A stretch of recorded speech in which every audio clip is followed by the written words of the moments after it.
Crónicas de la Sirena, un podcast de historias, relatos y vivencias reales del personal de emergencias. ¡Comenzamos! Bienvenidos a un nuevo episodio de Crónicas de la Sirena. Yo soy Eduardo Eddy. Como cada semana les traemos crónicas nuevas. Yo creo que esta es una de las crónicas más especiales que vamos a grabar, porque la invitada de esta semana es una persona con la que he compartido pues noches de guardia, de desvelo, regañizas, cagadas en la ambulancia, aprendizaje y sobre todo una muy buena amistad. Y teníamos que grabar este episodio antes de que se me cayera el cabello, porque ya estamos en las últimas. Y estoy hablando de la doctora Claudia Huitrón. ¿Cómo estás? Hola. Bien. Pues muy contenta de estar aquí. Espera este momento. Esperamos cada temporada era de no, todavía no es el momento. Y pues se dieron las cosas y ya aquí estamos. ¿Eres el único invitado al que he invitado tantas veces? Tantos momentos que ya casi y no. Así que hay que hacer una buena selección de estas crónicas. Pues doctora, voy a decirte doctora. No voy a decir el apodo que le tengo porque da mucha risa. Doctora, quiero que nos platiques para las personas que te vemos, que te conocemos, pero Sí. también hay gente que ya ve este podcast y no te conoce. Preséntate para que ellos te conozcan más o menos de qué vas a hablar. Ok. Bueno, mucho gusto a todos. Es para mí un honor estar aquí. Mi nombre es Claudia Huitrón. Soy médico especialista en el área de urgencias. Estoy por terminar los trámites para la cédula, ya todo en orden. Soy parte del Consejo de Certificación de Urgenciólogos en México. Soy orgullosamente parte de Cruz Roja Mexicana desde el 2010. 2009, 2010, por ahí fue mi primer 6 acciones. Todavía Y de tenía ahí cabello. fue una trayectoria muy bonita, muy larga. Soy orgullosamente TUM básico. Hice la especialidad en rescate acuático. También hice talleres en rescate vertical, en extracción vehicular, en desastres. Tengo el curso por parte de la USAID de evaluador de daños. Entonces, me ha gustado un poco la parte humanitaria, un poco la parte de ayuda, y me ha apasionado las urgencias médicas. Han sido mi pasión en los últimos 10 años de mi vida. Entonces, pues, esto me ha llevado a estar hasta acá. Pues nada, no soy fanática de gran cosa más que de la medicina prehospitalaria, un poco la cultura pop y pues nada más. En mis tiempos libres me gusta la natación y pues ya. Un poco de cultura pop, Juan Gabriel. Amo a Juan Gabriel. Fíjense que yo le quiero compartir antes de que, bueno, nos vamos a pasar a poner un poco sentimentales. Es alguien que yo quería traer a este podcast porque yo creo que es de las personas que desde mi punto de vista es de las mujeres más chingonas que conozco, por el simple hecho de que a ella no le dieron nada, no le regalaron nada, ella se forjó su camino. Yo recuerdo guardias en las que pues eran las 5 o 6 de la mañana y ya todos queriendo descansar y tú estudiando para tu examen del otro día en la universidad. O sea, es algo que para mí es súper chingón. Y aparte, como dicen, ¿no? Rodéate de gente chingonas. Y yo por eso agradezco tu amistad y la verdad, el simple hecho de que tú seas, porque tú eres parte de mi historia, Gracias. junto con otros compañeros, y el grabar esto es como súper especial para mí. No te vayas a poner a llorar, por Ya favor. me voy a poner sentimental. Dije que no iba a llorar.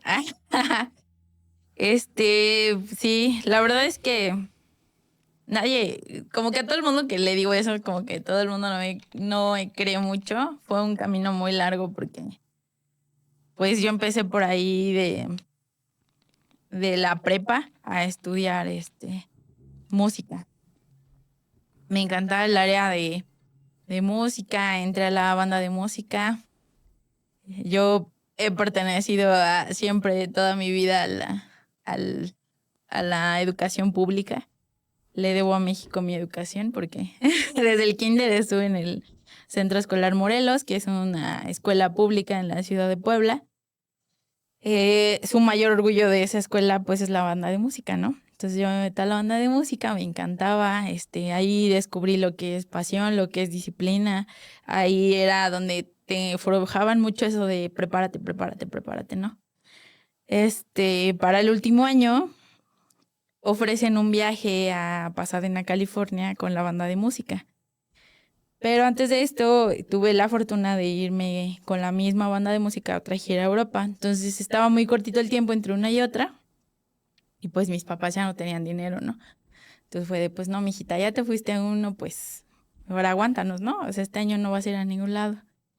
¿Por qué? Porque pues obviamente el primer viaje fue cuando cumplí 15 años, fue un esfuerzo muy grande de mis papás, de mis tíos. Yo me acuerdo que vendíamos rifas, hacíamos cosas para juntar dinero.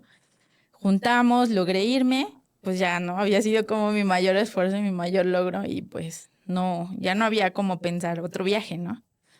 Entonces, pues con mucho dolor me dijeron, bueno, pues el instrumento es de los que van a ir y pues ya, tuve que salirme de la banda de música y había otras agrupaciones, ¿no? Una más chiquita que no era tan folclórica ni tan bonita era el Escuadrón de Primeros Auxilios y Rescate del Centro Escolar Morelos. A mucha honra, fui participante el último año de la preparatoria, los últimos 2 años, y allí fue donde descubrí que me encantaba, ¿no?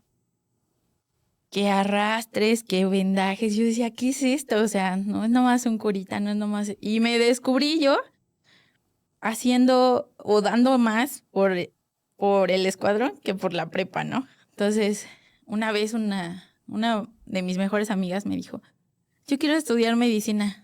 Y le dije, ay, qué padre. Le dije, ¿y por qué quieres estudiar medicina? Y que me dice, pues porque me encanta lo que tú haces. O sea, me encanta que los vendajes, me encanta que tú atiendes a las personas. Y yo, o sea, como que en ese momento me cayó el 20 de decir, pues estoy haciendo algo, soy buena para algo, ¿no? Y la gente lo ve.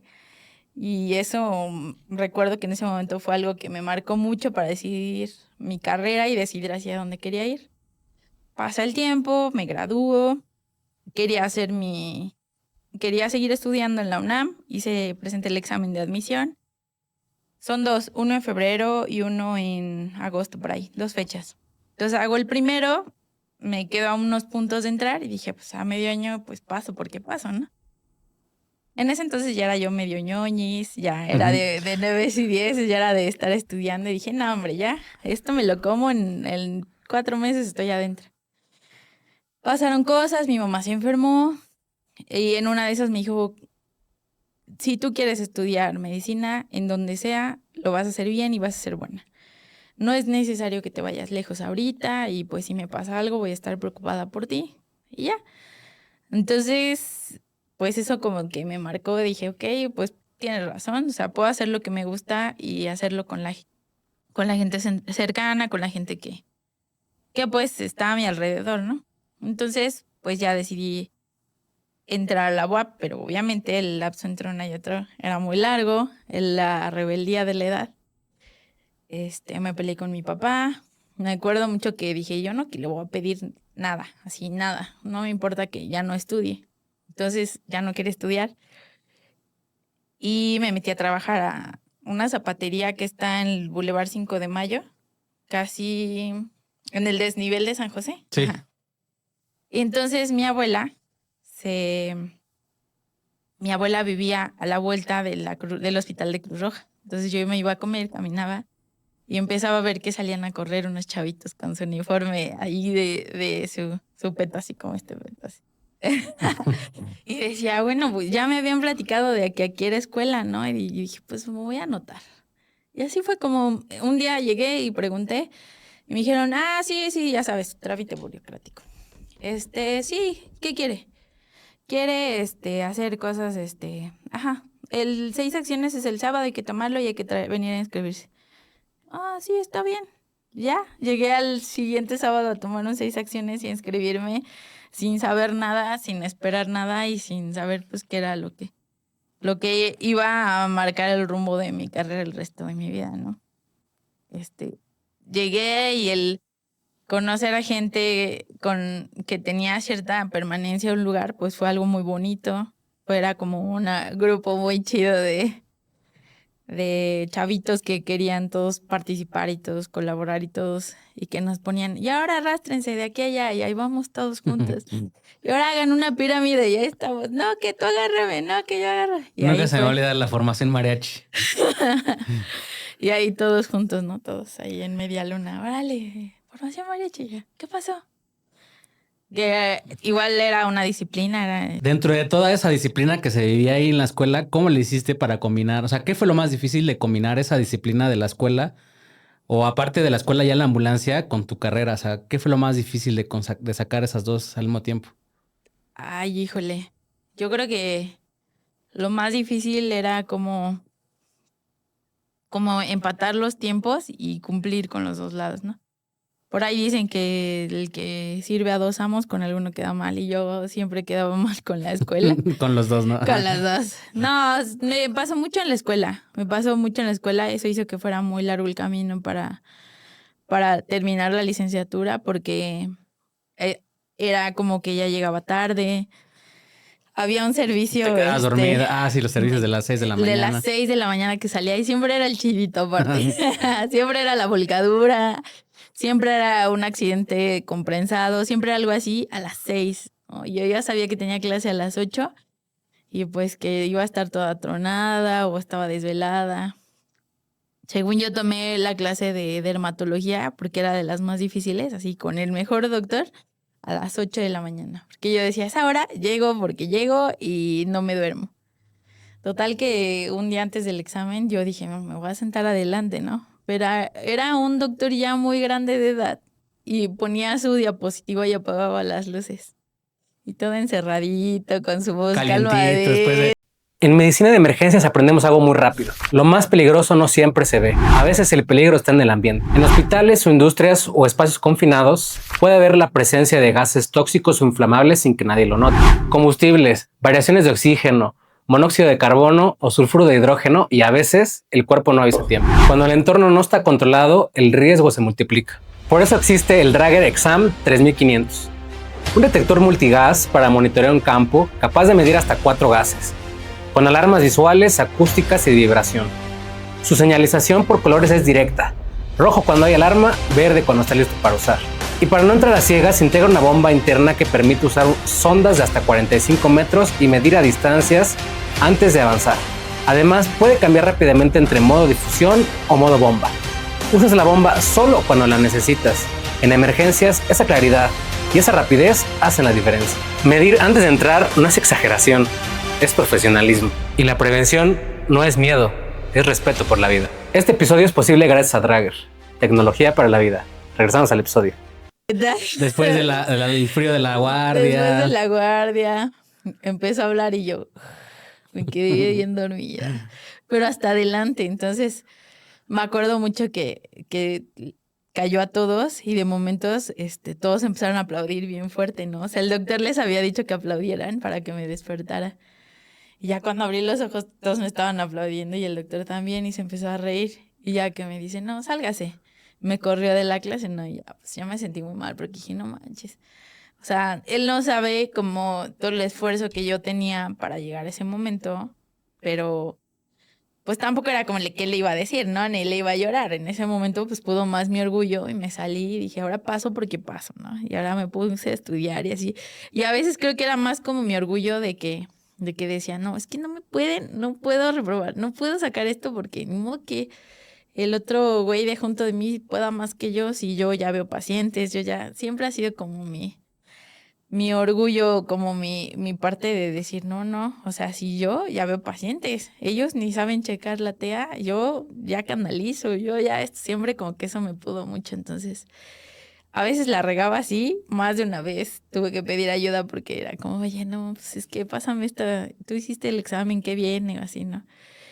En la uni tengo una anécdota muy graciosa de que me decían cometín. De una vez. El cometa, porque no llegaba yo a las clases. Una amiga que quiero mucho, que ahora es una anestesióloga, Isamara, y saludos. A Isa me decía, ¿qué onda, cometín? ¿Qué onda? Porque yo llegaba, me dice, es que tú eres el cometa Halley, güey. Llegas, faltas 1000 clases y llegas a la última. Sí, me costó mucho trabajo, pero Pero pues fue divertido, como poder ir a la par de lo que veía en una clase y después ponerlo en práctica. O sea, creo que es un honor que poca gente tiene, ¿no? Estuvo muy difícil, sí. La mayoría de veces me reprobaban, me sacaban y todo, y era algo que pues en las ambulancias no se veía eso, porque en las ambulancias me decían, no, que doctora, no, pues que haz tu tarea, no, pues que estudia. Nunca me decían, no, pues que ya reprobaste, es que ya la recursaste, ¿no? Cosas así. Entonces, eso fue lo que me costó trabajo. Y pues, como era de lunes a viernes y los sábados nos íbamos al TUM a terminarlo, pues ya no fue tanta bronca la escuela, creo que fue más cuando decidimos entrar a trabajar. Eso lo tocaríamos al rato de cuando éramos compañeros de guardia. Grandes momentos, grandes hazañas. Sí, yo creo que es buen momento para aventar la primera crónica.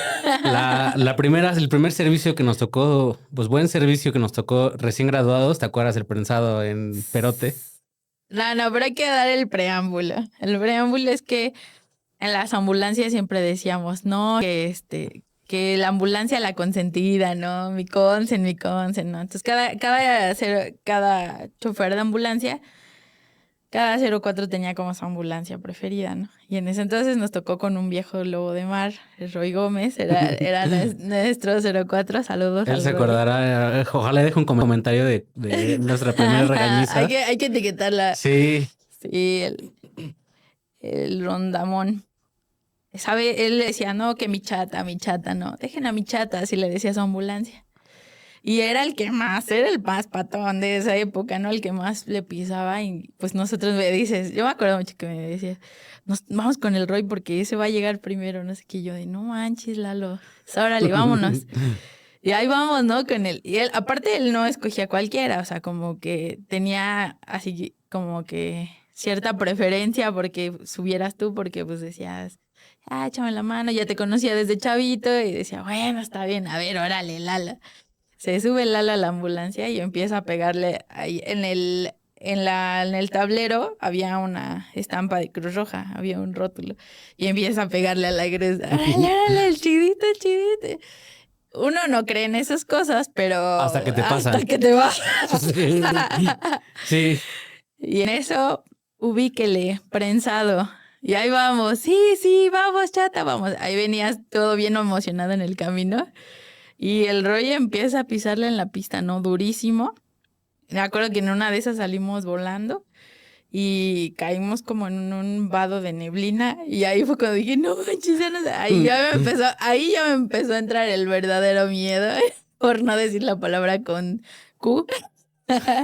Ahí sí la empecé a sentir. Ese servicio, yo me acuerdo que veníamos diciendo, sí, ahorita vamos a llegar y vamos a quitar a los de Capufe, porque creo que era que fue en autopista. Y sí, vamos a llegar. Cuando llegamos y fuimos los primeros en llegar.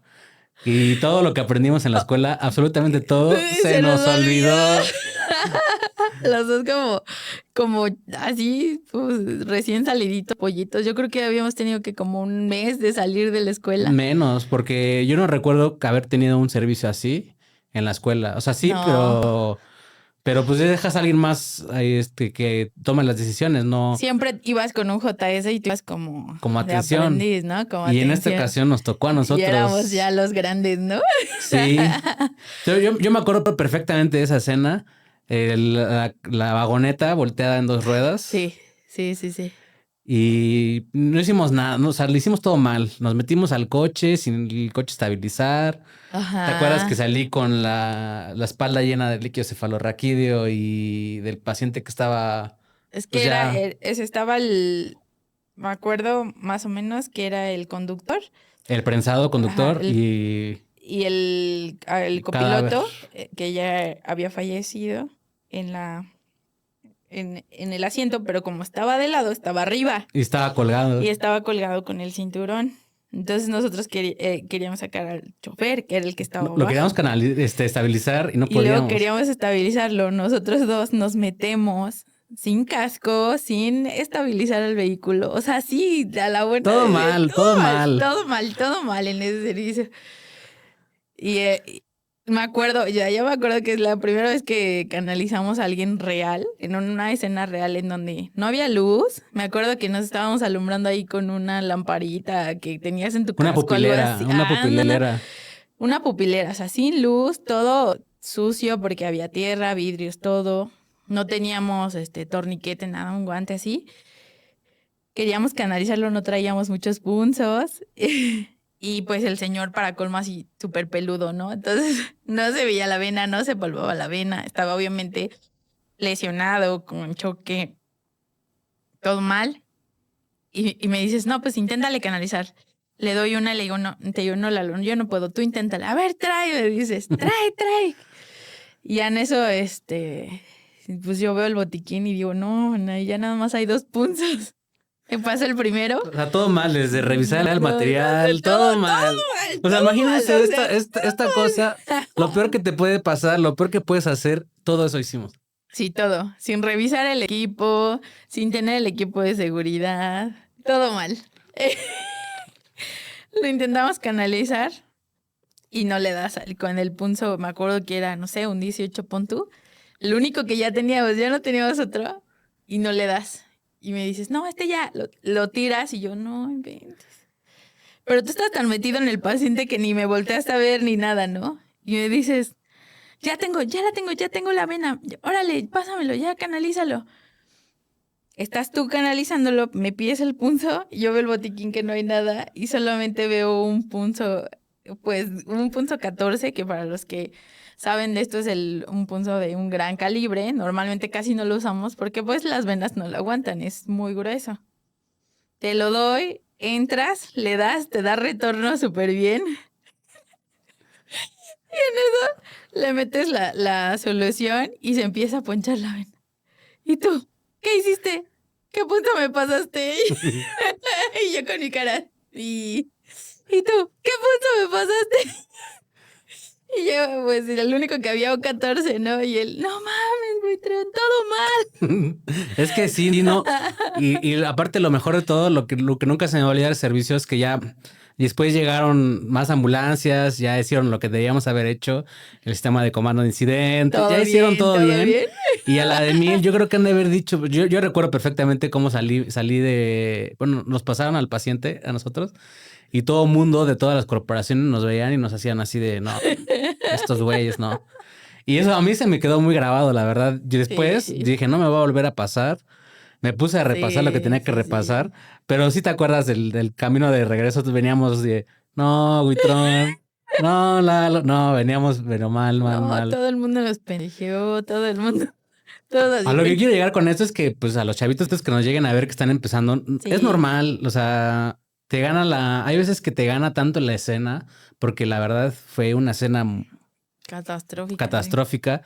O sea, el simple hecho de decir que yo tenía en mi espalda, por haber atendido el prensado, sangre, líquido cefalorraquídeo en mi peto, pues no hice todo mal.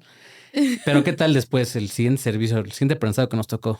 Todo excelente. Todo lo contrario. La verdad es que ahí aprendes muchas cosas. O sea, hoy en día lo primero que veo es que en cualquier escena es que la gente que esté trabajando esté segura. Y es lo primero, a Lalo también le pasa, es lo primero que le enoja. No, ¿cómo es que no está estabilizado el carro? ¿Cómo es que no tienen un casco? ¿Cómo es que no se están cuidando? ¿Cómo es que no tienen guantes? Siempre ese punto ahora, porque estuvimos de ese lado, o sea, sabemos lo que es exponer tu vida. Y ya cuando lo ves en retrospectiva dices, híjole, creo que nada vale la pena, ¿no? O sea, ningún servicio, ningún momento hubiera valido la pena de que nos hubiera pasado algo, ¿no? Entonces, ¿corrimos con mucha suerte? Sí. Diosito cuida a sus animalitos. Sí. También. ¿Y qué animalitos? Sí, no, otro servicio así, padre, otra anécdota es que nos divertíamos mucho. Sí. Lo pasábamos muy bien, la verdad, es que teníamos un servicio, me acuerdo mucho con Víctor Huerta. Él era nuestro retén en ese momento.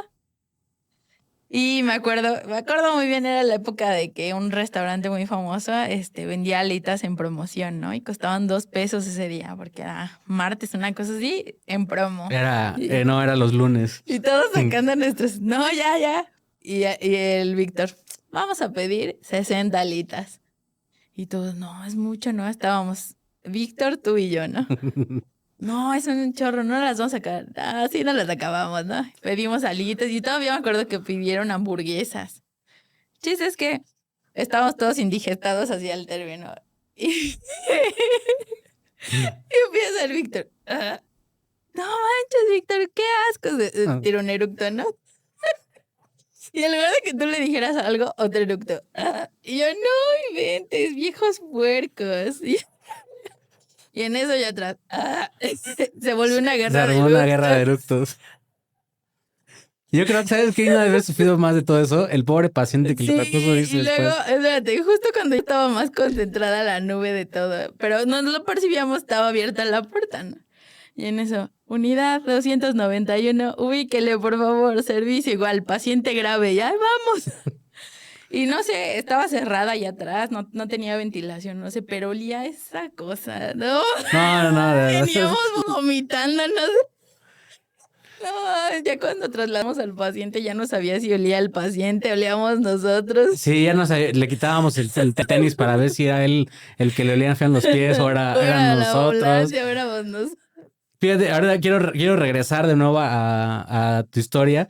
Quiero que nos platiques más o menos qué es la diferencia entre, bueno, qué diferencia un urgenciólogo a otras especialidades o un urgenciólogo a un médico general, por ejemplo. Ok, esa es una pregunta bien interesante, bien bonita. La especialidad de medicina de urgencias nace a partir de una necesidad y es como, tiene muchas cosas parecidas, por ejemplo, como con el nacimiento de Cruz Roja, que nace a partir de ver una tragedia tan grande como es una guerra.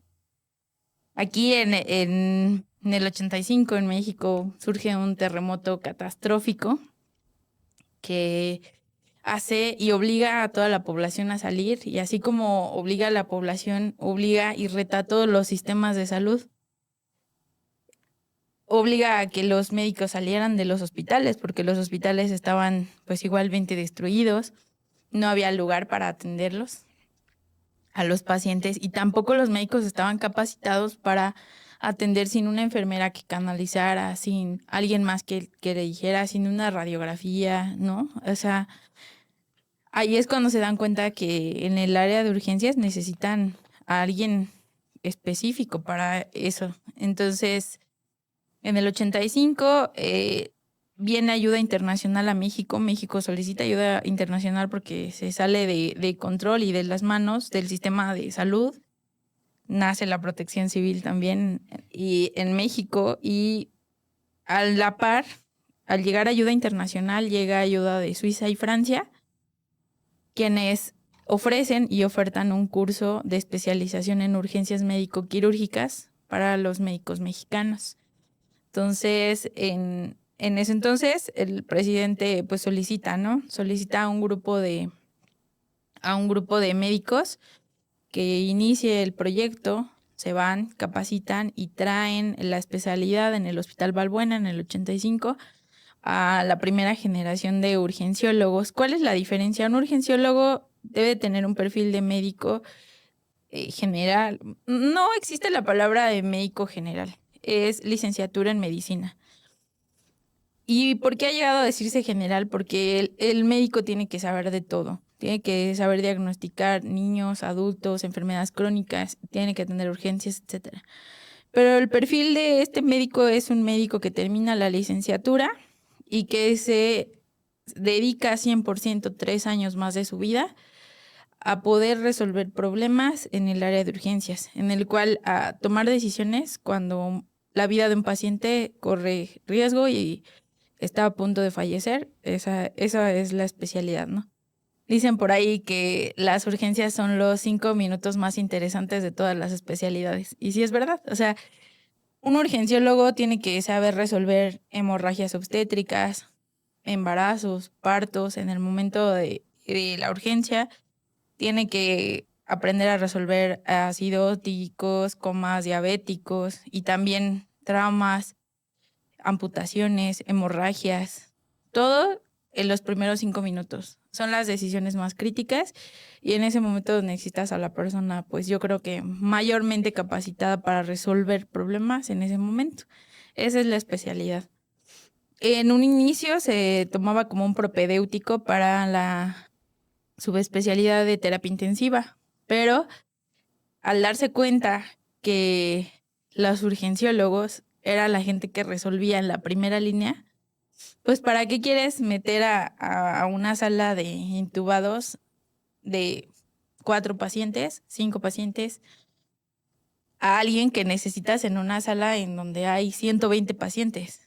Necesitas que la persona que resuelva esté en la línea. Necesitas que esté resolviendo los problemas más que adentro de una terapia intensiva. Entonces es donde se decide separar a las urgencias como una especialidad íntegra y propia de 3 años. En España, si no me equivoco, todavía puede revalidarse como el propedéutico de terapia intensiva, pero en México ya es considerada una especialidad única y creo que es una línea y es donde pueden juntarse toda la medicina prehospitalaria con la intrahospitalaria. Muchas bibliografías dicen que las urgencias son todavía prehospitalarias, o sea, la sala de urgencias todavía no es considerada hospital. Otros dicen que sí es parte del hospital, pero ese puente tan importante que decide el camino de todas las víctimas está a cargo o está liderado por un urgenciólogo. Entonces, pues a eso me dedico actualmente. Y cuando llegaste a la especialidad, ¿qué tanto, bueno, y ahorita en tu día a día como urgencióloga, qué tanto te ayudó el haber estado en una ambulancia? Híjole, ay, es bonito, es romántico, porque la verdad es que ves a los compañeros que llegan con un paciente grave y quieres ayudarles, ¿no? A ver, ¿cómo lo traes? No, pues que viene así, así, así, y lo canalizaste, ¿qué le pasaste? Algo que en su momento yo creo que a mí no me daban esa oportunidad, ¿no? Día típico que llegabas al hospital, querías presentar a tu paciente, o sea, ya venías de haberte matado en el camino, yendo rápido, canalizando en el camino, estabilizando la escena, todo, para que al momento le dijeras al doctor, Doc, traigo un paciente así, se diera la vuelta y se fuera, ¿no? O sea, así me pasó a mí. Y hoy en día trato de escucharlos, trato de, oye, ¿y qué encontraste? Oye, ¿y cómo lo estabilizaste? Ahí a veces también entro en conflicto porque es cuando digo, ¿y por qué no lo canalizaste? ¿Y por qué no, por qué viene esa fractura sin exponer, sin inmovilizar? Detalles que yo sé que la capacidad del hospital es muy amplia. O sea, falta mucho profesionalismo en algunos, pero si te digo algo, yo creo que ya el 50% tiene un nivel de preparación muy bueno, extremadamente bueno. Yo creo que eso de ambulancias básicas y avanzadas, eso ya está en el pasado, eso ya no debe existir. Todo el sistema prehospitalario debe ser un sistema profesionalizado. ¿Qué quiere decir? Todos deben de tener la misma capacidad de atender un paciente clínico de trauma y todos tenemos que llevarlo al mismo nivel. Ya no debe de haber esa variante de decir básico. Eso ya es muy noventas. Eso ya no debe existir. Ya no existe en nuestro ambiente. Entonces, eso me ayudó mucho y tengo una crónica también de eso. Estaba en el R1. ¿Qué es el R1? O sea, el R1, para quien no sabe, cuando uno hace una especialidad, entras, ¿no? Y entonces el primer año eres residente de primer año de urgencias. Y entonces, para abreviar todo eso, eres el R1. El R2 es el que ya lleva 2 años estudiando la especialidad y el R3 es el que ya está por terminar, ¿no? Entonces, por ahí dicen R1 como ninguno, es decir que nunca vas a volver a tener ese sufrimiento y esa friega que te dan, ¿no? R2, R Dios, o sea, ya el R2 ya manda porque pues, ya pasó por el R1, ¿no? Y el R3 pues ya es el máximo, ya levitan, dicen, ya nadie los puede tocar porque pues ya acá están a punto de ser especialistas, ¿no? Entonces éramos R1, chiquitos, R chiquitos, corriendo. Ese día me acuerdo que estábamos contentos porque era un viernes y los viernes salíamos temprano. Termina nuestra clase, nos salimos y en eso nos llega un mensaje al grupo de de donde estábamos todos los compañeros, de nuestro doctor adscrito, y nos pone: doctores, es su momento, nos solicitan al llamado. Acudan a la sala de urgencias lo antes que se pueda. Repórtense todos los que puedan. Acaba de derrumbarse una empresa grande. Ahí, yo hice mi especialidad en el hospital de Cuernavaca, Morelos. Allá se había derrumbado toda una bodega con personas adentro, y una pared había caído, colapsado sobre aproximadamente 20 personas, ¿no? No sabemos cuántas personas van a llegar, están solicitando el apoyo. Y pues en ese momento sientes la adrenalina al full, ¿no? Entonces yo me acuerdo, o sea, en ese momento puse en práctica como toda mi preparación. Y sí es cierto, o sea, es el momento en el que dices, sí, o sea, es el llamado de yo estoy preparada para esto porque sé X, Y y Z, ¿no? Entonces en ese momento yo les dije, a ver, el triage cambia, todo cambia. Aquí nada de que el servicio del IMSS, 10 minutos, 15 minutos, no. Acá vamos a recibir pacientes por un lado, los vamos a clasificar a esta zona y los vamos a reclasificar en esta zona, ¿no? Ahí me di cuenta lo mucho que nos falta a los urgenciólogos, toda la preparación prehospitalaria, esta parte de desastres, esta parte de intentar hacernos uno con todo el sistema de protección civil y con el comando de incidentes, saber todas esas cuestiones. No todos los urgenciólogos lo sabemos ni lo manejamos, y creo que es algo bien importante porque de ahí parte ese momento, ¿no? Creo que todos surgimos y surgieron todas estas especialidades de la misma catástrofe, y creo que tenemos que llegar al objetivo, que es poder contener una situación así otra vez, ¿no? Y en ese momento estuvo bien padre porque todo el prehospitalario, toda la calle que traía, se aplicó, no había insumos, y en ese momento era de ponle un guante acá, ponle una gasa acá, ponle una sábana, ponle un trapo, haz esto, haz lo otro. Y por el otro lado, los doctores R+, poniendo catéteres con ultrasonidos, intubando, dándoles manejo de terapia, y al mismo tiempo estar trabajando con los menos graves con el prehospital, y esa unión fue la que dije, estoy donde tengo que estar. Sí, No hay más, es ahí donde yo tenía que estar, ¿no? O sea, dijiste todo lo que he pasado, el sufrimiento, y cuando terminaste dices, aquí valió la pena. Sí, y yo creo que ahí, y de ahí para adelante, ¿no? Y dices, ¿qué más? ¿Qué más? Quiero más, quiero seguir. Creo que ahora parte de mi labor es empezar a inspirar y a jalar a más personas, a nuevas generaciones, a que le sigan echando ganas en el tema de seguir adelante, de seguir buscando identidad, porque a veces eso nos falta un poco. En el área médica es muy, muy individualista, muy de decir, yo voy a prepararme, yo quiero ser el mejor, yo quiero ser el cirujano plástico de la oreja izquierda, porque esos son los que cobran más. Cuando eso no es lo que a mí me enseñaron, ¿no? Yo vengo de unos 7 valores que me enseñaron en la Cruz Roja, y Sí. me rijo por ellos, y siempre es la humanidad, y siempre es tratar de tener ese voluntariado, esa voluntad de hacer las cosas, de ayudar, de aliviar el sufrimiento humano, como lo dicen, ¿no? Entonces, creo que toda esa identidad me ha ayudado a hacer y a estar, pues, en donde estoy. No es un gran lugar, pero siento que es un lugar que me hace muy feliz y que cumple mucho las expectativas, ¿no?, que tenía.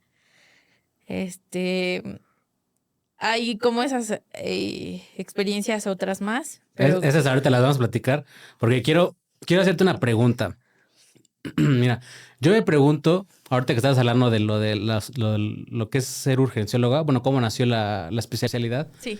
Yo me pregunto ahorita que está sonando mucho que lo que pasó apenas en Ciudad de México con lo de la pipa, ahí en el Puente de la Concordia. Yo me pregunto, ¿qué se necesita? A ver si hay alguien que pueda ver esto, que llegue a oídos. ¿Qué se necesita para que en las escuelas, por ejemplo, dejen de meter tanto el civismo? Que ya el civismo ahorita ya no existe como antes. O sea, sí existe, pero yo siento que ya no tiene el mismo valor de antes. ¿Qué se necesita para que, en vez de enseñar civismo, por ejemplo, el juramento de la bandera, o sea, cosas así, enseñarle a los niños la cultura de resiliencia, protección civil y todo ese tipo de cosas para Para lo que yo me he dado cuenta con lo que pasó en la Concordia es que la gente, el país no está preparado para emergencias. No puede ser que en México sea la solidaridad el único plan de emergencia que tiene México, porque te das cuenta que lo que pasó en la Concordia fue muy mal manejado. Digo, había muchas personas que, digo, es un accidente, es una tragedia. Sí o sí va a haber lesionados, pero hubo muchos lesionados que estoy seguro que se lesionaron porque no tenían esa cultura de autoprotección. Por ejemplo, estoy seguro que hay muchas de las personas que quedaron lesionadas, quedaron lesionadas por andar viendo, grabando y por andar pues sin saber qué hacer, porque Sí, claro. ¿qué se necesita para que en la escuela podamos meter eso? Por ejemplo, yo decía el civismo porque pues el civismo para mí ya no es como antes. Ya, Sí. por ejemplo, me acuerdo que los significados de los colores de la bandera, Ah, sí, si tú sí, sí. los ves al día de hoy, 2025, ¿qué te representan esos colores?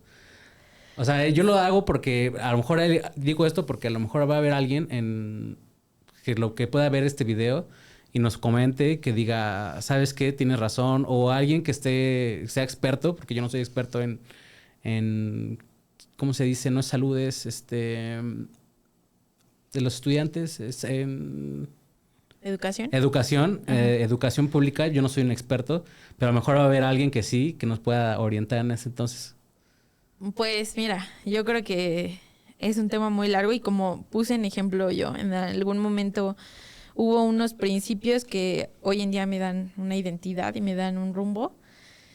Y el civismo, ese era el objetivo, ¿no? En su momento, como que dar una identidad a los niños, una identidad de ciudadanía, de país. Y yo creo que si queremos mejorar el país, concuerdo totalmente contigo de que debería de haber más inclusión en estos temas de resguardo, de protección civil, de más bien como... De resiliencia. Como de sensibilizar a la población, como dices, de no decir, ay, pobrecitos, vamos a hacer algo. No, es de que tienes que actuar de una forma tan mecanizada que puedas salvar y prevenir cosas, ¿no? Que tienes que prepararte, que tienes que preparar un sistema de emergencias. Ya hay algunos programas que hablan de eso, ¿no? De la mochila de emergencia y cosas así. Pero si fuera algo más específico en las escuelas, si fuera obligatorio para todos los niños, creo que cambiaría el rumbo de todas estas situaciones. Porque cuando llega un momento así, no hay un especialista ni subespecialista que pueda venir a salvarnos, ¿no? No hay un secretario de educación que pueda venir a salvarnos, no hay una presidenta que pueda venir a salvarnos. Nosotros somos los que podemos salvarnos. ¿Por qué? Porque las dimensiones son tan grandes que no recaen en una persona, recaen en la población. Entonces, si esta población viene preparándose desde pequeñitos a saber cómo es un sistema de evacuación, a identificar los rombos, a identificar qué es una sustancia tóxica, qué es una sustancia flamable. Si nosotros lo aprendemos en un momento, pues va igual hasta primeros auxilios. Creo que todo eso va a seguir una cadenita de consecuencias que nos va a ayudar y que va a salvar vidas. Entonces, concuerdo totalmente contigo que debería de incluirse más y debería de ser los cimientos de mucho, ¿no? Porque creo que de ahí, el hecho de que en un momento a mí en la escuela me integraran cosas así, hizo que surgiera a mí una semillita que dio fruto, ¿no? Entonces, si esa misma semillita se la sembramos a más generaciones en donde les enseñamos cosas de rescate, cosas, obviamente no va a ser cosas que pongan en riesgo su vida. No, pero aparte muy, muy avanzadas, porque claro. O sea, así como hay tratamientos avanzados, no sé, una enfermedad que se te ocurra, también hay rescates avanzados, no se dice claro. avanzados, pero pues sí hay sistemas más complejos, todo eso. Sí, pero a lo que voy es, o sea, si tú te lees en la educación y empiezas a meter eso, los niños saben que son capaces de hacer esas cosas y empiezan a orientarse a más y a más y a más, y pues creo que sería una oportunidad muy grande de crecer en la educación, en el civismo. Y sí, yo concuerdo que sí podría ser civismo porque volvemos al punto que es el buscar una identidad como país, ¿no? Entonces creo que sí son son muchos puntos, es algo muy Sí. grande, es volver a querer cambiar al mundo. Pero creo que aportando estos granitos de arena, pues podemos mejorar algo. Y con respecto a lo que pasó recientemente de la explosión y la pipa, yo pude ver algo que tampoco me gusta mucho y es esto de romantizar a una persona que salvó algo, ¿no? Como dices, o sea, fue una catástrofe. Hubo muchas personas lesionadas, no sabían cómo evacuar a las personas, no sabían qué hacer con los lesionados. Qué lamentable ver que grababan a los lesionados en lugar de ayudar a moverlos o a llevar el recurso para moverlos. Te sienta y te pone a pensar de que falta mucho en el país por hacer, mucho, mucho por hacer, ¿no? Entonces, pues ojalá esto siembre una semillita en algún lugar y con gusto. Yo creo que tú y yo seríamos de los primeros Sí. en apoyar y en decir, vamos, hacemos, damos clases, vaya, como dices, no somos expertos en educación, pero algo de nuestra experiencia y en nuestra formación puede aportar, ¿no? Y ya para cerrar esto y pasar a las crónicas, como decía, no me recuerdo quién, pero como decía, de buenas intenciones no se salvan vidas. Yo decía lo del tema del civismo, porque ¿de qué sirve que te hagas firmes cuando haces el himno nacional o que saludes a la bandera cuando la estás viendo? Si pudiéramos no quitarlo, pero sí reducirlo y meter un poco más de resiliencia y protección civil, eso que estás diciendo ahorita ya no pasaría, estoy seguro. O a lo mejor sí pasaría, pero ya no tanto. Ya, con eso vamos a cerrar eso, porque si no vamos a... Lo dejamos sobre la Lo mesa. dejamos sobre la y nos mesa, vamos. que alguien nos diga qué es su punto de vista. Estaría genial para retroalimentar todo esto. Pero bueno, vamos a pasar a las crónicas. Quiero que platícame tu primer servicio. ¿Quieres te puedo platicar el mío? Porque creo que ese no me tocó contigo. A ver, Mi primer échale. servicio fue unos atropellados, una familia atropellada. Y ya sabes, lo mismo de que pasas de la escuela a la calle y Ajá. te enfrentas a la realidad. Porque en la escuela te ponen muy bonitos a los pacientes, te van diciendo qué tiene. Pero en la vida real no te dicen que un paciente se queja, no te dicen que un paciente te golpea, no te dicen que un paciente te empuja, te vomita, te escupe. Platícanos tu primer servicio. Híjole. Ese servicio no es muy bonito, que digamos. Todos esperamos o nos metemos, yo creo que al área un poco por el morbo y la curiosidad de sangre y de personas lesionadas, ¿no? Pero mi primer servicio no fue así. Mi primer servicio fue un servicio en una casa de Infonavit, una casa pequeñita, un departamentito en donde nos mandan a traer por una persona enferma. Entonces, pues llegamos y nos comentan que es una persona que tenía cáncer de colon en fase terminal y que se está ahogando. Esas fueron las palabras, se está ahogando. Entonces, pues, nos invitan a pasar, entramos y ¿te acuerdas de esos aspiradores? Eran unas como cajas verdes Sí. que tenían como una macetita. La cubetita. Dentro, sí. Y entonces y aspiraba, ¿no? Le prendía y sonaba así. Y ahí vamos, ¿no? Pues que bájate el aspirador y no, pues que bájate eso. Una unidad básica porque no teníamos nada más que para canalizar y para, hay unas benditas y cosas así. Y pues para mí fue muy impresionante para empezar a ver a una persona en ese estado de salud. Era un momento en el que yo no sabía que era una persona caquéctica, pues consumida básicamente todas sus extremidades, estaba postrada. Y en efecto se escuchaba su respiración con muchísimas secreciones, o sea, se escuchaba, o sea, muchas secreciones que imposibilitaban respirar. Y pues ya sabes, ¿no? En clave ahí diciéndome mi hijo te dice, no, pues 3/8 del 10, no, ya, ¿para qué? No. O sea, de que no lo íbamos a trasladar porque pues ya estaba en una fase terminal y ya no había que ofrecerle, ¿no? Entonces, uno, ¿cómo le dices a la familia de que pues ya no le voy a hacer nada a tu paciente, ¿no? Y dos, ¿cómo le ayudas? Porque se estaba ahogando, porque estaba saturando bajito y así. Entonces lo único que se le ocurrió a mi JS en ese momento pues fue aspirarle, pero pues no usó una buena técnica de aspirado y entonces estimuló el reflejo del vómito y empezó a vomitar el paciente, pero pues era un vómito de características fecaloides. O sea, ese paciente ya tenía un tumor tan grande que ya no Yo iba contigo a ese servicio. No fue tu primero. Sí fue el primero. Pero no me ese nos acuerdo. tocó. Fueron de los primeritos que me impresionaron y que... Acuérdate que no podíamos dormir de que teníamos el olor pegado. Sí, es que ha sido el olor más... Yo creo que de los peores que hemos tenido. Y me acuerdo que estaba aspirando. Y aspiraba y...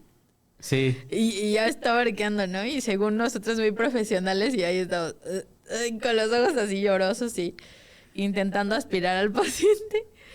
Total que terminamos de aspirar como pudimos y pues ya le dijimos, no, pues ya, hicimos todo lo que podíamos y pues ya ahí se terminó el servicio. Yo creo que es lo que recuerdo como de los primeros, no me acuerdo de otros sí más. Yo me acuerdo del último que cubrimos juntos. Es que esa última guardia que cubrimos juntos pasó de todo. Que fue un 15 de septiembre. No, el 15 de septiembre. ¿Te acuerdas? Ese día nos subieron a varios alumnos y nos tocó unos apuñalados en la unidad militar, que eran puros militares. En el baile, ¿te acuerdas? Que había una acá y Una acá había y... mucha gente y otra allá y mucha gente. Y se nos olvidó que teníamos alumnos y tú y yo atendiendo al grave y los otros alumnos buscándonos. ¿Tú te acuerdas? Se perdieron los alumnos y así de, no, es que hay que pasarle esto. Y yo buscaba a alguien que me apoyara y de momento, Lalo, vente. Y al botiquín, tráete esto, tráete el otro. Y pues lo estabilizamos. Había otros 5 cerca y ya lo estaba atendiendo otra ambulancia. Y nuestros alumnos, ¿quién sabe dónde andaban? ¿Quién sabe dónde andaban? Aparte esa noche actuaste como psicóloga. ¿Te acuerdas con el borrachito que le decía que se puso mal porque lo dejó su novia? ¿Por qué no le hace de psicólogo? Y tú diciéndole, no, es que hay más mujeres. Y tú, échale ganas. El mundo no se termina ahí. No, sos así de, ¿no? Manches, Claudia, ¿qué onda contigo? Casi me abrazaba, ¿te acuerdas? No, es que no, sí. Es que tienes que cooperar cuando... Una de las de seguridad que te dicen un acceso más seguro es coopera y sigue la corriente hasta que logres salirte de la escena de peligro, ¿no? Y era una escena roja porque había mucha gente, los accesos estaban cerrados, nos costó trabajo entrar. Entonces yo no seguía al borrachito, ¿qué tal que nos hacía algo? No, mejor yo le seguía. Aparte me acuerdo que le pusiste Juan Gabriel. No. Aparte esa guardia estuvo muy chistosa porque tengo que pasó de todo. Pasamos por fuera de casa de ya te sabes quién. Luego, ya te sabes quién. Luego, cuando nos platicó, no vamos a decir su nombre porque la vamos a ventanear, de que nos estuvo platicando toda la historia, ¿no? Así de... Ella se va a acordar cuando lo vea, se va a acordar de cómo nos platicó toda la historia de los volantes. Sí, y aventaron volantes no, y no sé qué. Entonces, no vamos a decir su nombre para que no... Saludos. Invitadísima. De todos los servicios que me acuerdo contigo, hay uno que ese no me tocó contigo, pero tú me lo platicaste. Yo recuerdo que me llegó el mensaje, me dijiste, no, me tocó un chavo que le dieron 3 balazos en la cara, todo. Y yo dije, ¿qué? Y aparte cuando me dijiste, pero grave, pero no se me murió. Y está vivo, y gracias a mí. Ahí fue cuando yo dije, no, esto está cañón. O sea, yo me puse sentimental. Me acordé de eso y yo la conocí cuando nos tirábamos concursos de eructos ahí en la ambulancia. Y ahorita pues ya salvar personas con balazos en la cara. Sí. ¿De serio te acuerdas o...? Sí, pues ese día, bueno, un día como cualquiera en la sala de urgencias, yo estaba de guardia. Cuando son las guardias en el hospital, pues allá en ese hospital éramos 3 residentes y había mucha afluencia de pacientes.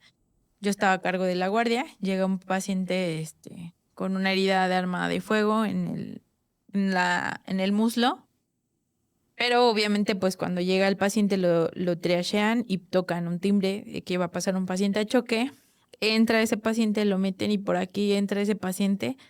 Atrásito llega otro paciente y vuelven a tocar el timbre, ¿no? Y yo dije, bueno, pues ya tenemos aquí al no, llega otro. En Morelos siempre es de 2 a 3, o sea, no llega uno solo, siempre son varios los que llegan así lesionados. Ese día llega el segundo y me dicen, no, pues ya no, porque tiene heridas de proyectil en la cara. Entonces, pues obviamente la mayoría pues son no viables, ¿no? Pero era un calibre muy pequeño y como era un calibre muy pequeño y le tiraron muy cerca, pues logró desviarse con las estructuras óseas. Se quedaron en la cara 2 y una pues solamente rozó, pero de los 2 que quedaron pues comprometían la vía aérea. Entonces pues manejo avanzado de la vía aérea, atención, o sea, la cara se veía deshecha totalmente, pero no había entrado nada en el cráneo. Entonces era un paciente pues que pasó a terapia intensiva, estabilizado y con atención, ¿no? Entonces estuvo increíble decir, tú recibió tres impactos de arma de fuego en la cara y vivió. Entonces, eso es uno de los pacientes que en su momento estabilicé. Bueno, estabilizamos con todo el equipo de urgencias y me tocó igual liderar mientras estaba estabilizando al otro paciente que después hizo choque hipovolémico por la herida en el muslo y el otro también, no recuerdo en este momento las lesiones, pero también estaba grave. Me tocó liderar de que yo y con mis R chiquitos atendiéndolos y estabilizándolos y pasándolos junto con nuestros médicos adscritos, que un saludo a todos y pues fue un gran momento, ¿no? Una anécdota. Ahora que dices de servicios, de primeros servicios que tuve, yo creo que uno de los primeritos servicios que tuve y que no fue totalmente mío, pero creo que de ahí tuvo como esa laguna de tiempo en el que fue todo muy mecánico, que fue cuando te toca un servicio a alguien de tu familia. Es cuando te marca totalmente, ¿no? Cuando hay ese límite es creo que el miedo más grande que tienes. Yo creo que si un miedo tengo en esta vida es tener que atender a un familiar y estoy cada vez más preparada para ese momento, pero nunca se está 100% dispuesto ni 100% preparado. Entonces, esa vez me acuerdo mucho que fue un día en la escuela, estábamos en exámenes.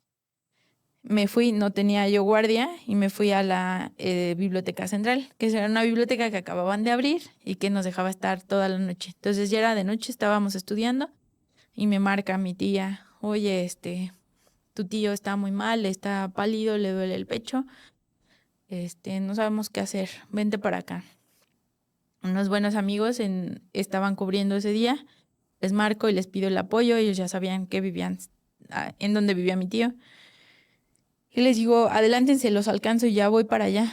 Entonces, la casa era de 3 pisos y en el último piso, pues el acceso era imposible. O sea, era imposible meter una camilla, porque era una escalera de tubos para poder alcanzar el último cuarto, que era donde estaba, ¿no?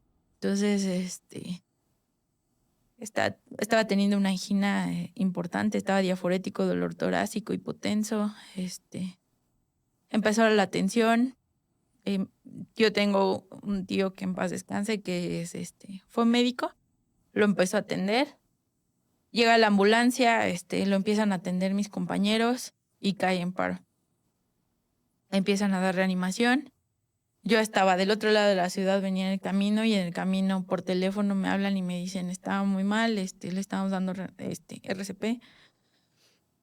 En ese momento yo decía, Dios, o sea, ¿qué está pasando? ¿Por qué? ¿Por qué no estoy ahí? ¿Por qué no? Era una impotencia tan grande. Y en el momento en que yo llegué, veo que estaba la unidad de rescate urbano, que era la Libre en ese entonces, con mi gran amigo, Don Gonza. Estaba Don Gonza, estaba todo el mundo. O sea, desplegaron como 3 unidades, desplegaron el equipo de rescate porque el plan era volar una camilla, o sea, que se hiciera un sistema para poder alcanzar el cuarto y poder descenderlo. Lamentablemente, pues, antes de eso cayó en paro, se dieron maniobras de reanimación y cuando yo llegué, pues ya no tenía vida. Entonces, fue un momento muy difícil en mi vida, pero también un momento que marcó mucho esa decisión de decir, esto no me va a pasar otra vez. O sea, de aquí en adelante, siempre voy a estar preparada. Siempre es importante. Y no solamente yo, Las personas de mi alrededor tienen que saber qué hacer, tienen que saber cómo responder, tienen que saber cuáles son los sistemas de evacuación y prevenir, ¿no? Porque sí se van muchas vidas por no saber prevenir. Entonces, esa es una parte de la que dedico en mi vida a tratar de prevenir y tratar de que a nadie más le pueda pasar esto. Ya hoy en día, en algún momento piensas, cuando era pro hospital, pensaba, lo salvé en el momento en que llegaba a la sala de urgencias, ¿no? Y cuando ya estaba en la sala de urgencias, estabilizaba al paciente y lo mandaba a quirófano o lo mandaba a terapia intensiva y decía, lo salvé. Pero te das cuenta que no, y que a veces el destino de las personas es el que es inevitablemente en una sala de urgencias, en su casa o en la terapia intensiva o a donde tenga que estar. Entonces, hoy en día es algo que ya he trabajado y que yo sé que las cosas tuvieron que hacer así por algo y porque en ese momento, porque Dios así lo quiso, porque el destino de mi tío era ese, lo que sea,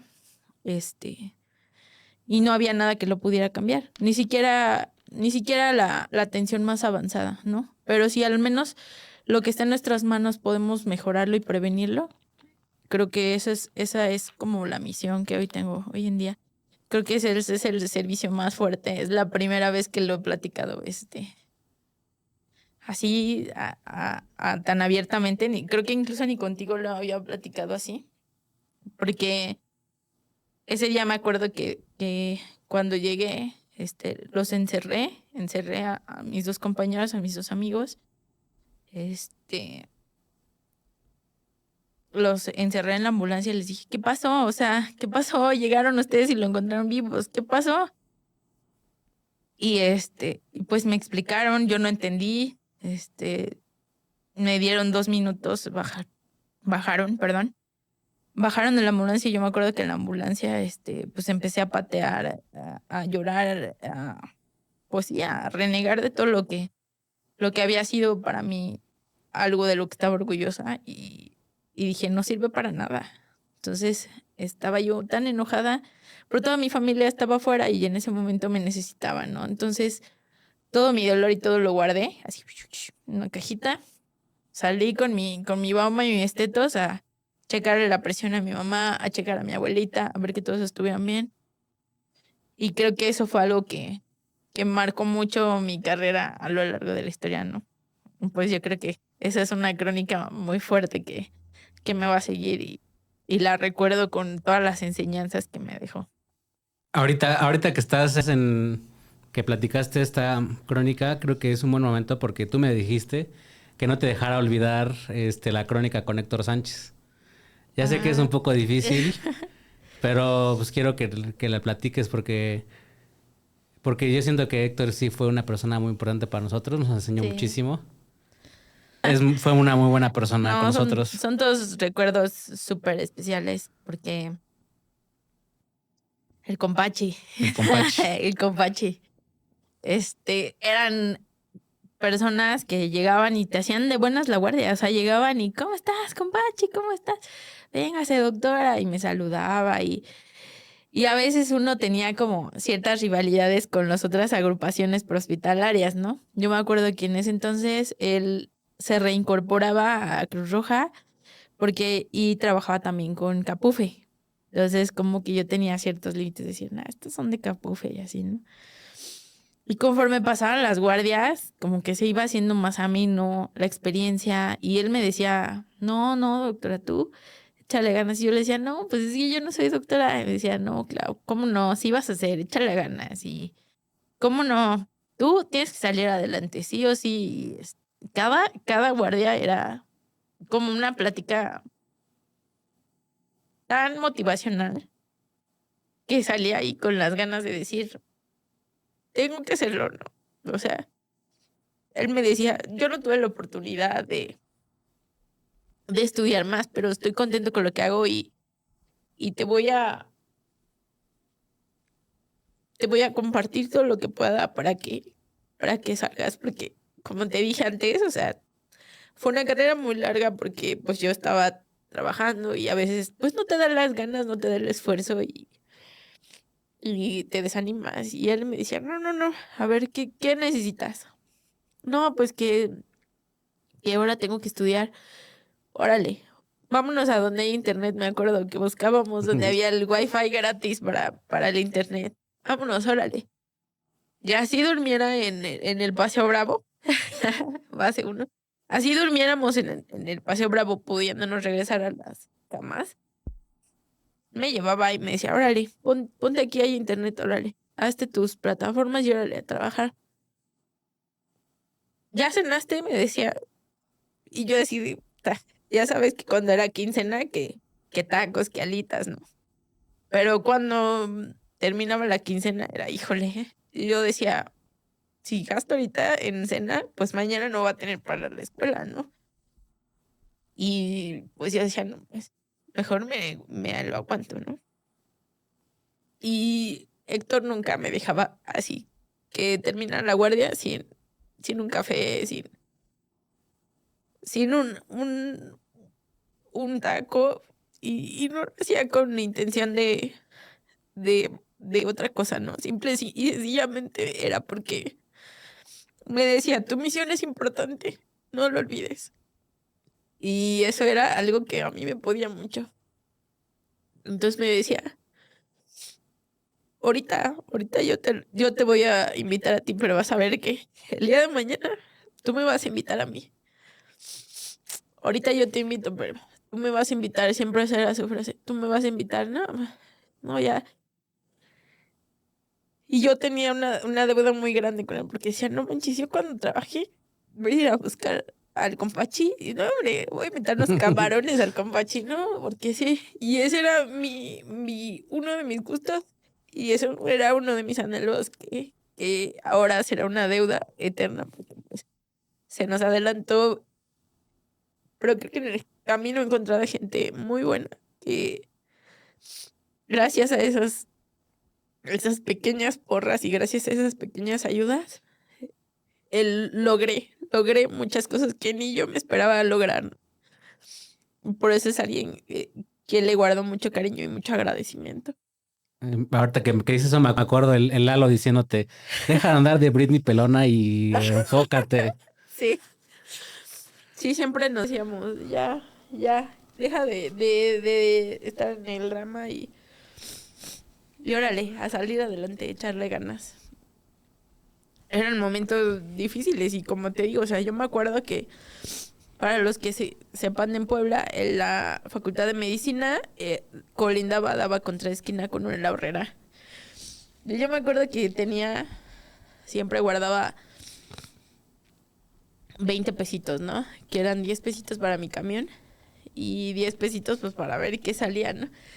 Y lo que siempre la vieja confiable era irme a la Aurrera, pedir 5 pesos de jamón, que eran 2 rebanadas de jamón, y un bolillo de 3 pesos. Entonces, pues ya con 8 pesos me hacía una tortita, y me sabía a gloria.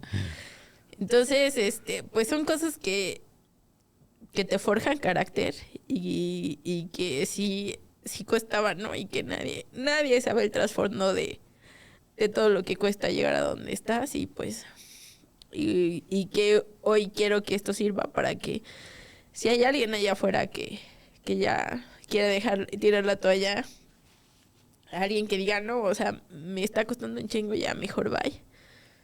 No hay límites y no hay ninguna excusa para no cumplir tus sueños, porque si yo pude con todas las adversidades habidas y por haber, todos pueden y si hay alguien ahí que diga, no, yo no puedo ser médico, yo no puedo estudiar medicina, yo no puedo estudiar una especialidad, yo quiero decirle sí se puede, no se dejen caer y no hay nada que te pueda imposibilitar más que tú mismo. Ahora sí quiero llegar ya al final del episodio porque ya llevamos más de 1 hora. Antes de que nos vayamos, quiero que nos platiques una última crónica que te acuerdes. La que se te ocurra, la primera que te venga a la cabeza. Híjole. Es una igual un evento un poquito fuerte, de las que más me han marcado en la terapia intensiva de pediátrica, ahí en Morelos, ha sido la única vez que un paciente me ha hecho llorar en frente de él, y fue un chaparrito que tenía leucemia y que ya tenía todas las indicaciones para intubarse, pero pues, sus condiciones eran muy malas y seguramente si lo intubábamos ya no iba a despertar. Entonces fue una noche muy difícil y él, me acuerdo que yo estaba ahí preocupada por el monitor y por el y el paciente agarró mi mano y me dijo, doctora, solamente quiero que me diga algo. ¿Lo estoy haciendo bien? Y en ese momento yo me quedé así y le dije, claro que sí, campeón, lo estás haciendo muy bien. Y me dijo, le estoy echando ganas. y yo me quedé así de, güey, no mames, o sea, era un niño que había luchado por su vida prácticamente toda su vida, 8 años. Y y que me dijera, le estoy echando ganas, quiere decir que, y en el momento en que estás dando toda tus energías y todo de ti, tú crees que es suficiente, ¿no? O sea, y eso te va a hacer a dar más y más. Entonces, en ese momento que yo sabía que, pues, no había vuelta atrás con ese paciente, lo único que me tocó decirle fue, claro que sí, campeón, le estás echando muchas ganas. Y no pude aguantar así las lágrimas, ¿no? Yo ya llevaba, o sea, fue en mi último año de residencia, ya llevaba 3 años viendo pacientes graves, pacientes críticos, y jamás me había pasado algo así. Ahí fue donde supe que los niños no son lo mío porque me quiebran muchísimo. Y le agarré su manita y acto seguido, ya el cambio de turno, yo salía de guardia, me salí era un cuarto aislado, me salí, agarré mis cosas. Cuando agarré mis cosas, la pediatra, la doctora Samantha, igual un saludo, es una gran maestra, le estaba hablando a sus papás para que entraran, pero nosotros ya sabíamos que cuando entraban los papás, pues era para despedirse, porque pues ya no iba a despertar, pues. Y cuando yo me salgo, lo último que escuché fue decir, papá, mamá. Escuché su voz y es la fecha que recuerdo mucho el tono con el que lo dijo, tan emocionado, tan feliz, porque él ya ni siquiera podía hablar, ¿sabes? Ya estaba con tanta dificultad respiratoria que ya no podía hablar. Y eso me hace ver que la sensibilidad siempre va a estar, siempre, siempre. O sea, no importa qué tan fuerte seas, siempre somos humanos y eso no se nos va a quitar nunca, ¿no? O sea, esa fue una crónica más. ¿Ya no quieres hacer llorar a todos o qué onda? Sí, ya voy a salir bien triste de aquí. Pues bueno, ahora sí hemos llegado al final. Antes de que nos vayamos, quiero que les des tú otra vez unas palabras a ese alumno de medicina, a ese alumno de TUM, a cualquier persona que tenga esa cosquillita de querer entrar a todo, cualquier cosa de estas dos. ¿Qué le puede decir? ¿Qué le puede decir la doctora Claudia Gritrón a esas personas? Híjole, yo le dije a mi hermana menor, Vanessa Huitrón, que es mi orgullo, siempre le digo, porque es un legado chiquito que dejé, porque ella es profesional asociada a las urgencias médicas, se dedica a este ramo por mi mala influencia, por nuestra mala influencia, por estar contando crónicas cuando era más chiquita. Siempre le he dicho que esta carrera no la va a hacer rica ni la va a hacer millonaria, pero nunca te va a dar nada, tanta satisfacción como poder ayudar a alguien de esa forma, ¿no? En el momento en que lo necesitan.